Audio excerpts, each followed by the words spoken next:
जय गुरुदेव, जय गायत्री माता। श्रीमद् भागवत पुराण द्वादश स्कंद 5वां अध्याय। श्री सुखदेव जी का अंतिम उपदेश। श्री सुखदेव जी कहते हैं, प्रिय परीक्षित, इस श्रीमद् भागवत महापुराण में बार बार और सर्वत्र विश्वात्मा भगवान श्री हरि का ही संकीर्तन हुआ है। ब्रह्म और रुद्र भी श्री हरि से पृथक नहीं हैं।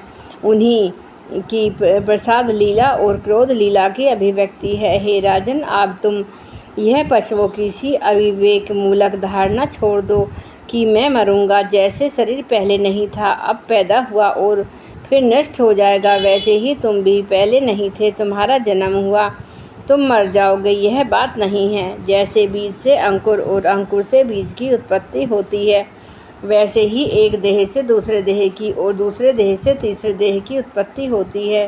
किंतु तुम न तो किसी से उत्पन्न हुए हो और न तो आगे पुत्र पौत्रादि के शरीर के रूप में उत्पन्न होगे।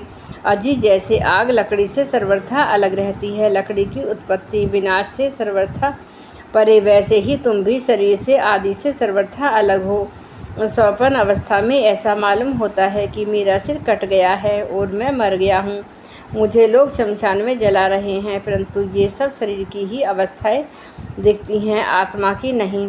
देखने वाला तो उन अवस्था से सर्वथा परे, जन्म और मृत्यु से रहित शुद्ध बुद्ध परम तत्व स्वरूप है। जैसे घड़ा फूट जाने पर आकाश पहले की भांति अखंड रहता है, परंतु घटा कैशता की निवृत्ति हो जाने से लोगों को ऐसा प्रतीत होता है कि वह महाकाश से मिल गया है, वास्तव में तो वह मिला हुआ था ही। वैसे ही देहपात हो जाने पर ऐसा मालूम पड़ता है कि मानव जीव भ्रम हो गया है, वास्तव में तो वह भ्रम था। उसकी अभ्रमता तो प्रतीति मात्र थी। मन ही आत्मा के लिए शरीर, विषय और कर्मों की कल्पना कर लेता है और उस मन की सृष्टि करती है माया, अविद्या।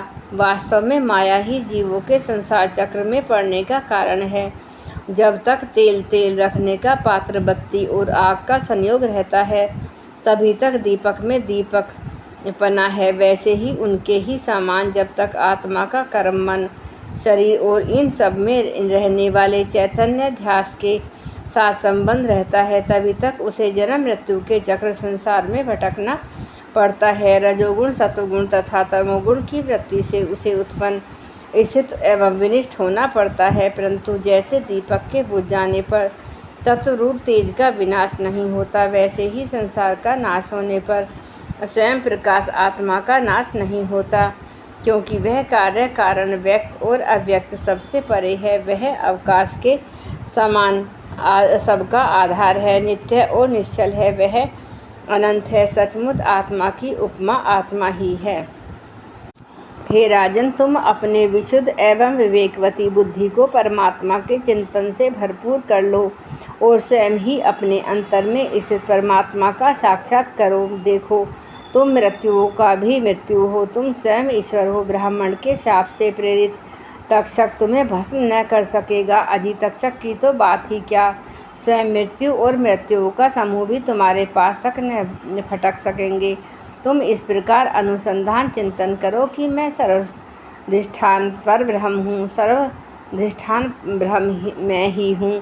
इस प्रकार तुम अपने आप को अपने वास्तविक एक रस अनंत अखंड स्वरूप में स्थित कर लो। उस समय अपनी विषैली जीभ लपाता हुआ, अपने होठों के कोने चाटता हुआ तक्षक आए और अपना विषपूर्ण मुखों से तुम्हारे पैरों में डस ले, कोई परवाह नहीं। तुम अपने आत्म स्वरूप में स्थित होकर इस शरीर को और तो क्या, सारे विश्व को भी अपने से पृथक न देखोगे। आत्म स्वरूप बेटा परीक्षित, तुमने विश्व आत्मा भगवान की लीला के संबंध में जो प्रश्न किया था, उसका उत्तर मैंने दे दिया। अब और क्या सुनना चाहते हो? जय गुरुदेव, जय गायत्री माता।